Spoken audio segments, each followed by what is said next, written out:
യാത്രയിലുടനീളം അവളുടെ മനസ്സിൽ സജീവന്റെ നിറഞ്ഞ മിഴികളായിരുന്നു. ഒരുപാട് തവണ വിളിച്ചെങ്കിലും എടുക്കുന്നില്ല എന്നത് അവളിൽ വല്ലാത്ത ടെൻഷൻ ഉണ്ടാക്കിയിരുന്നു. മനസ്സ് തിരിച്ചറിഞ്ഞ സത്യത്തിൽ തുടിച്ചുകൊണ്ടിരിക്കുന്ന ഹൃദയത്തെ അടക്കാൻ അവൾ പാടുപെട്ടു. പ്രണയം അത്രമേൽ സുന്ദരമാണ്. വീട്ടിലിറങ്ങിയതും അനുവിനോട് പോലും ഒന്നും മിണ്ടാതെ അവൾ അകത്തേക്ക് കയറിയിരുന്നു. അനു ഇവയുടെ പോക്ക് കാണെ വിഷമത്തോടെ നോക്കി. ആകാശന്റെ കൂടെ കാറിലായിരുന്നു അവർ വന്നത്. ഞാൻ പോകുവാ, അവനോടായി പറഞ്ഞുകൊണ്ട് അവൾ ഇറങ്ങാൻ തുനിയുമ്പോൾ അവളുടെ കൈകളിൽ പിടിച്ചു നിർത്തിയിരുന്നു അവൻ. കല്യാണത്തിന് ഒരാഴ്ച പോലും തികച്ചില്ല. നിന്നോട് എന്ത് പറയണമെന്ന് എനിക്കറിയില്ല. അച്ഛനെ ഞാൻ പറഞ്ഞു മനസ്സിലാക്കുന്നുണ്ട്. മതി ആകാശേട്ടാ, ഇപ്പോൾ എനിക്ക് മറ്റെന്തിനേക്കാളും വിശ്വാസം അച്ഛനെയാണ്. എത്രയൊക്കെ വഴക്കിട്ടാലും ആ മനസ്സിൽ ഞാനൊരു മകളായി കഴിഞ്ഞിട്ടുണ്ട്. എനിക്കത് മതി. പിന്നെ അച്ഛനെ കയ്യിലെടുക്കാൻ എനിക്കറിയാം. കണ്ണടച്ച് ചെറുപുഞ്ചിരിയോടെ പറഞ്ഞുകൊണ്ടവൾ അവൻ്റെ കവിളിലായി ഒന്ന് മുത്തിയിരുന്നു. ശാന്തമാണ് മനസ്സ്. എല്ലാ പ്രശ്നങ്ങളും തീർന്ന് കാറൊഴിഞ്ഞ ആകാശം പോലെ. മിഴികൾ വിടർത്തി നോക്കുന്നവനെ കാണെ ഒന്ന് ചിരിച്ചുകൊണ്ടവൾ കാറിൽ നിന്നും ഇറങ്ങിയിരുന്നു. അവൾ പോകുന്നത് ചെറുചിരിയോടെ ആകാശം നോക്കി നിന്നു.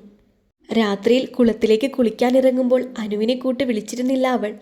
എല്ലാ പ്രശ്നങ്ങളും ഒതുങ്ങിയെങ്കിലും ഇപ്പോഴും വിളിക്കുമ്പോൾ സ്വിച്ച് ഓഫ് എന്ന് കേൾക്കുന്നവൻ്റെ ഫോണ് അവളിൽ നിറഞ്ഞ അസ്വസ്ഥത തീർത്തു. വഴിയിലേക്ക് ഇറങ്ങുമ്പോഴാണ് നന്ദു ഓടി വരുന്നത് ശ്രദ്ധയിൽപ്പെട്ടത്. എന്ത് പറ്റി മോനെ? കയ്യിലെ തൻ്റെ വസ്ത്രങ്ങൾ നെഞ്ചോട് ചേർത്ത് നെറ്റി ചൊളിച്ചുകൊണ്ട് അവൾ ചോദിച്ചു. ചേച്ചി, സജീവേട്ടൻ ബോധമില്ലാതെ കലുങ്കലിൻ അവിടെ കിടക്കുന്നുണ്ടെന്ന് എൻ്റെ ഫ്രണ്ട് വിളിച്ച് പറഞ്ഞതാ. അവളുടെ ഹൃദയം ഭയത്തോടെ മിടിച്ചു. ഞാനും വരുന്നു. ഈ രാത്രി ചേച്ചി എങ്ങോട്ടാ? നിന്റെ കൂടെയല്ലേ, വീട്ടിൽ പറഞ്ഞു വരാം. അവൾ അകത്തേക്ക് നടന്നുകൊണ്ട് സുലോചനയോട് പറഞ്ഞുകൊണ്ട് പുറത്തേക്ക് വന്നു.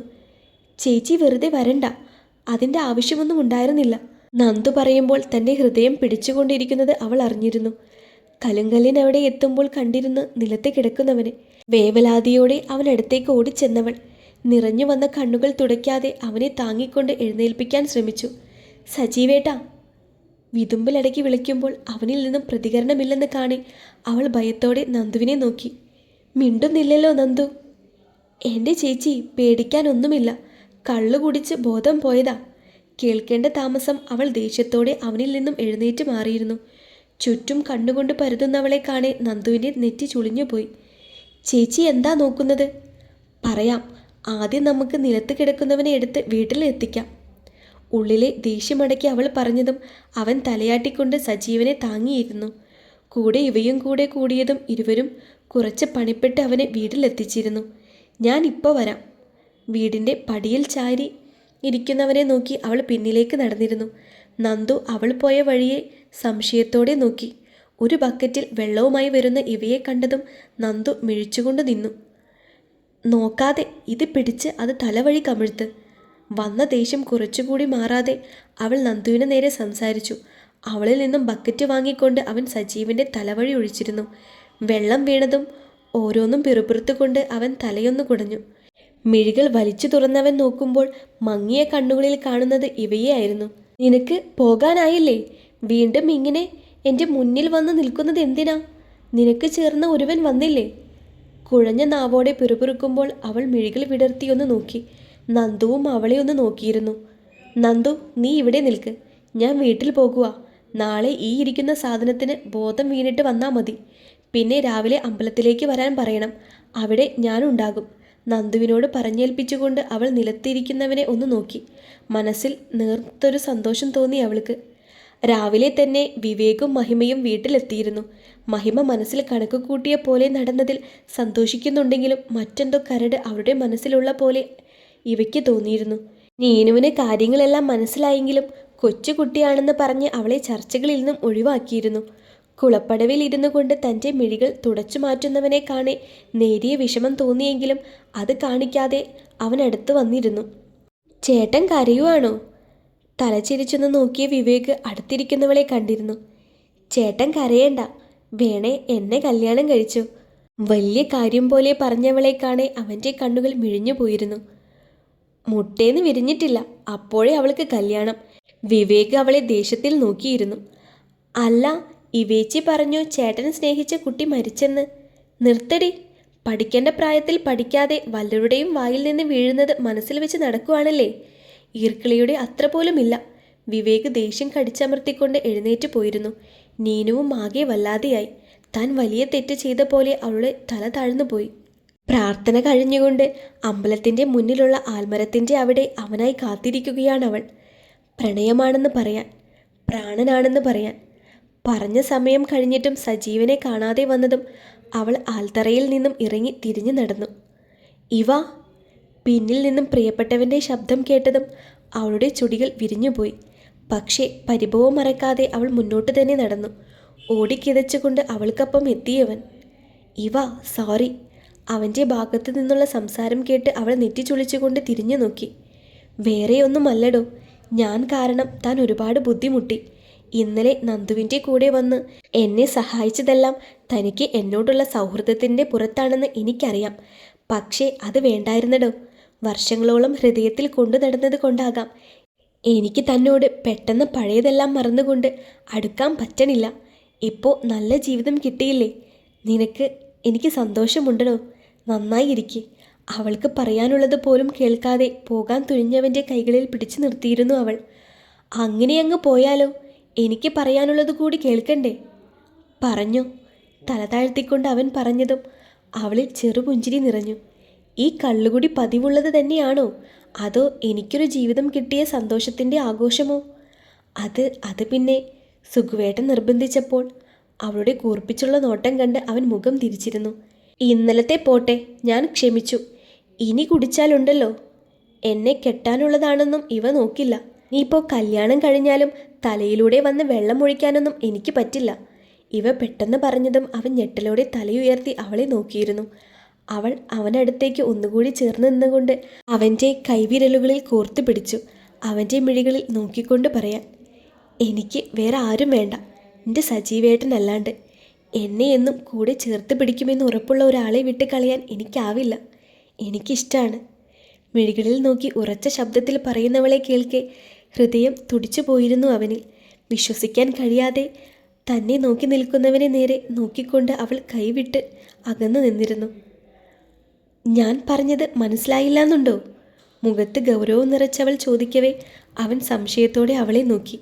ഇനി താൻ കേട്ടതിൻ്റെ കുഴപ്പമാണോ എന്ന് പോലും അവൻ ചിന്തിച്ചു പോയിരുന്നു. സജീവേട്ടൻ ഇനി കുടിക്കരുതെന്ന്.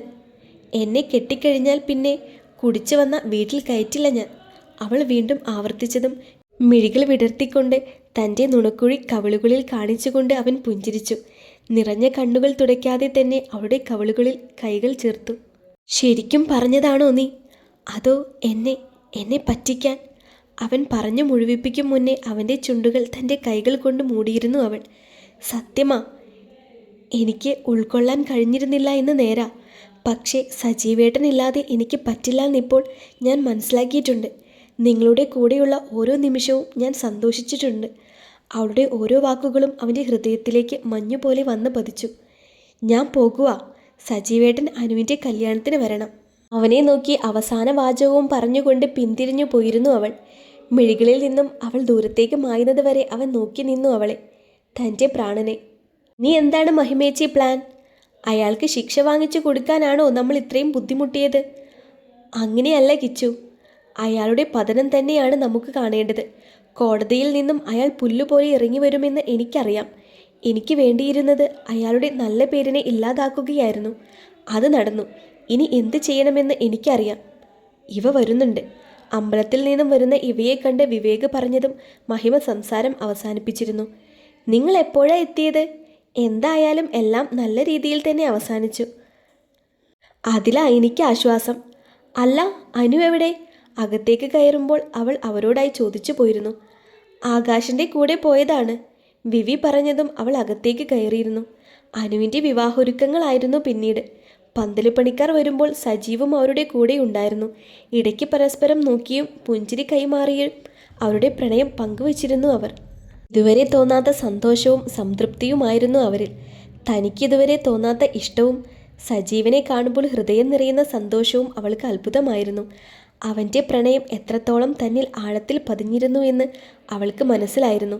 ഇനി എന്ത് വന്നാലും തനിക്ക് അവനില്ലാതെ കഴിയില്ലെന്ന് അവളുടെ ഹൃദയം പറഞ്ഞിരുന്നു. വിവേകിനെ കാണുമ്പോഴെല്ലാം നീനു ഒഴിഞ്ഞുമാറി നടന്നിരുന്നു. തൻ്റെ പ്രായത്തിൻ്റെ പക്വതക്കുറവ് കൊണ്ട് അവനോട് പറഞ്ഞതെല്ലാം അവളിൽ കുറ്റബോധമായിരുന്നു. 10ാം ക്ലാസ്സുകാരിയായ തൻ്റെ പൊട്ടബുദ്ധിയിൽ ചോദിച്ചു പോയതാണ് അങ്ങനെ. പക്ഷേ ഉള്ളിൻ്റെ ഉള്ളിൽ മുളപൊട്ടി തുടങ്ങിയ ഇഷ്ടം പ്രായത്തിൻ്റേതാണെന്ന് പറഞ്ഞു തള്ളിക്കളയാൻ അവൾക്കാകുമായിരുന്നില്ല. ഒന്ന് നിന്നേ. ഏറെ നേരം നീനുവിൻ്റെ പരുങ്ങൽ കണ്ടിരുന്ന വിവേക് തൻ്റെ കൺവെട്ടിച്ച് പോകുന്നത് കാണെ അവളെ വിളിച്ചിരുന്നു. തിരുന്ന പട്ടുപാവാടയിൽ തുരുത്തു പിടിച്ചുകൊണ്ടവൾ തിരിഞ്ഞു നോക്കാതെ തന്നെ നിന്നിരുന്നു. തൻ്റെ നെഞ്ചൊപ്പം മാത്രം വലിപ്പം വരുന്ന അവളെ നോക്കിക്കൊണ്ട് അവൻ മുന്നിൽ കയറി കൈകെട്ടി നിന്നു. ഒരു മാത്ര അവനെ കണ്ടതും അവളുടെ മിഴികൾ പിടച്ചു പോയിരുന്നു. ഞാൻ വഴക്ക് പറഞ്ഞതുകൊണ്ടാണോ മോളിങ്ങനെ? അവളെ ചേർത്ത് പിടിച്ചവൻ ചിരിയോടെ ചോദിക്കുമ്പോൾ അവളും അവൻ്റെ പ്രതീക്ഷിക്കാത്ത ഭാവത്തിൽ ഒന്ന് വിറച്ചു പോയിരുന്നു. എൻ്റെ മോളോട് ദേഷ്യമൊന്നുമില്ല. പഠിക്കേണ്ട പ്രായമാണ്. ഈ സമയം നിനക്ക് പലതും തോന്നാം. അതെല്ലാം മോളുടെ പ്രായത്തിൻ്റേതാ. എന്നെ ഇനി കാണുമ്പോൾ ഒഴിഞ്ഞു മാറി നടക്കുകയൊന്നും വേണ്ട, മനസ്സിലായോ? തന്മയത്വത്തിൽ പറഞ്ഞുകൊണ്ട് അവൻ പോകുമ്പോൾ അവളുടെ ചുടികൾ വിരിഞ്ഞു പോയിരുന്നു. അപ്പോൾ വലുതായി കഴിയുമ്പോഴും എനിക്ക് ഈ ഇഷ്ടമുണ്ടെങ്കിൽ ഹൃദയത്തിൽ തന്നോട് തന്നെ ചോദിച്ചു പോയവൾ. അല്ലെങ്കിൽ തന്നെ ഒരു ശ്രദ്ധയുമില്ല. അപ്പോഴാ മഹി അമ്മയെ ശകാരിക്കുന്നത് കേട്ടാണ് അച്ചു മുറിയിലേക്ക് വന്നത്. എന്തിനാ മഹിയേട്ടാ വെറുതെ അമ്മയെ വഴക്ക് പറയുന്നത്? അല്ലെങ്കിലും ഈയിടെ അമ്മയെ പറയുന്നത് ഇച്ചിരി കൂടുതലാ. അച്ചു അവനെ മാറ്റി നിർത്തിക്കൊണ്ട് പ്രഭയുടെ അടുത്തേക്ക് നീങ്ങിയിരുന്നു.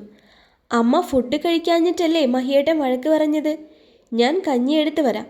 ബെഡിൽ തളർച്ചയോടെ കിടക്കുന്ന അമ്മയെ നോക്കി പറഞ്ഞുകൊണ്ട് അവൾ അടുക്കളയിലേക്ക് നടന്നു. മഹിയും അവൾക്ക് പിന്നിൽ പോയിരുന്നു. കഞ്ഞി പാത്രത്തിൽ എടുക്കുമ്പോഴാണ് പിന്നിൽ നിന്ന് മഹി അവളെ പുണർന്നത്. അവൻ്റെ കണ്ണുനീർ തൻ്റെ പുറകിൽ വന്ന് അമർന്നതും വല്ലാത്തൊരു ഞെട്ടലോടെ അവൾ തിരിഞ്ഞു നോക്കി. മഹിയേട്ടാ. വേദനയോടെ അവനെ വിളിക്കുമ്പോൾ അവൻ കരഞ്ഞുകൊണ്ട് അവളെ ചേർത്ത് പിടിച്ചിരുന്നു. പറ്റുന്നില്ലടി, എനിക്കെൻ്റെ അമ്മയും അച്ഛനും ഞാനും. എങ്ങനെയായിരുന്നു നിനക്കറിയില്ലേ? ഇങ്ങനെയൊരു മനുഷ്യ മൃഗമായിരുന്നു അയാളെന്നറിഞ്ഞില്ല. ഇന്നലെ ഈ വാടക വീടെടുത്ത് ഇങ്ങോട്ട് മാറുമ്പോൾ എൻ്റെ അമ്മയുടെ കണ്ണിൽ നിന്നും വീണ കണ്ണുനീർ പതിച്ചത് എൻ്റെ നെഞ്ചിലാ. അങ്ങനെയല്ല, അത് നിങ്ങളുടെ അച്ഛനുമേൽ വീഴുന്ന ശാപമാണ്. വേണ്ട അച്ചു, ആ മനുഷ്യനെ ഇനി അങ്ങനെ വിശേഷിപ്പിക്കരുത്. ഇല്ല, ഞാനൊന്നും പറയുന്നില്ല. ഇപ്പോൾ വാ, നമുക്ക് അമ്മയ്ക്ക് കഴിക്കാൻ കൊടുക്കാം. അച്ചു, നീയും ഇനി എന്നെ വിട്ടു പോകുമോ? അമ്മായി വന്ന് പറയുമ്പോൾ. ഒന്ന് നിർത്തുവോ? ഞാൻ അങ്ങനെയൊന്നും പോണില്ല. ഇന്ന് മുതൽ ഇവിടെ തന്നെ അങ്ങ് ആക്കിയാലോ എന്നാണ് ഞാൻ ആലോചിക്കുന്നേ. കയ്യിൽ അമ്മയ്ക്കുള്ള കഞ്ഞിയും എടുത്ത് അവൾ പറഞ്ഞു പോകെ അവൻ ചെറുചിരിയോടെ നോക്കി നിന്നിരുന്നു. വിവാഹത്തിൻ്റെ ഒരുക്കങ്ങൾ നടക്കുമ്പോൾ സന്തോഷമില്ലാതെ ഇരിക്കുന്ന അനുവിനെ കണ്ട് ഇവ വല്ലാതെ പേടിച്ചു. ഇഷ്ടപ്പെട്ടു ആഗ്രഹിച്ച ആളെയാണ് വിവാഹം ചെയ്യാൻ പോകുന്നത്. പിന്നെ ഇവൾക്കിത് എന്ത് പറ്റി? നിനക്ക് എന്ത് പറ്റിയാനോ? ഇന്നലെ വരെ അവൾക്കൊരു കുഴപ്പവുമില്ലായിരുന്നു. ഇവ, എനിക്ക് നിങ്ങളെയൊക്കെ വിട്ടുപോകാൻ പറ്റില്ലേടി. അവളെ നോക്കി കണ്ണു നിറച്ച് പറയുമ്പോൾ ഇവ ചിരിച്ചു പോയിരുന്നു. നീ എന്തിനാ ചിരിക്കുന്നേ? കളിയാക്കുവാണോ എന്നെ? മുഖം കൂർപ്പിച്ചുകൊണ്ട് അനു ചോദിക്കുമ്പോൾ ഇവ അല്ലെന്ന് തല ചെരിപ്പിച്ചു. വിഷമം നിനക്ക് മാത്രമാണെന്നാണോ? ഇനിയിപ്പോൾ വിഷമമുണ്ടെങ്കിലും നമ്മൾ പോവേണ്ടവർ തന്നെയല്ലേ? ഒരു സമയം കഴിഞ്ഞാൽ നമ്മളും സ്വന്തം വീട്ടിലെ വിരുന്നുകാരാകും. ഇവ അനുവിനെ ചേർത്ത് പിടിച്ച് സമാധാനിപ്പിച്ചു. എങ്കിലും ഇരുവരുടെയും സങ്കടം മനസ്സിനുള്ളിൽ വിങ്ങിക്കിടന്നു. ജീവിതത്തിൽ സൗഹൃദത്തിന് അത്രത്തോളം ബഹുമാനവും പ്രാധാന്യവും നൽകിയിരുന്നവർ ഒരാൾക്ക് ഒരാളെ പിരിഞ്ഞിരിക്കാൻ പോലും ബുദ്ധിമുട്ട് തന്നെയാണ്.